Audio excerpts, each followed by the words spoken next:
The first rattle that we will look at is on the exterior of the vehicle.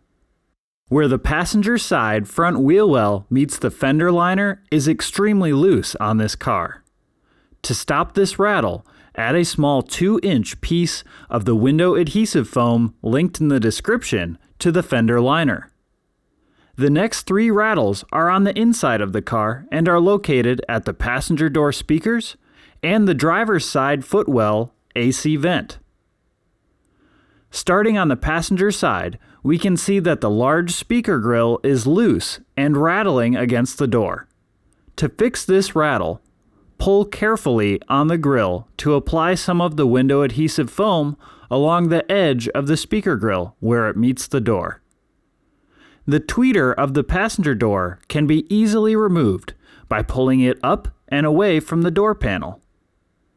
These small tabs are all that is holding the tweeter to the enclosure and can rattle if loose.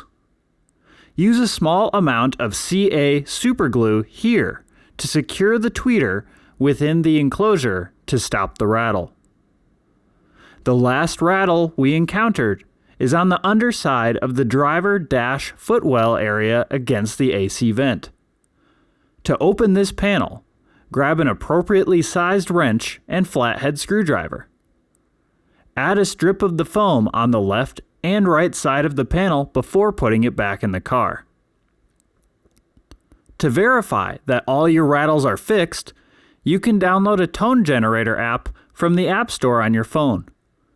Play this through your Tesla at 75% volume and at the 100 to 150 Hz range while having a friend listen for rattling.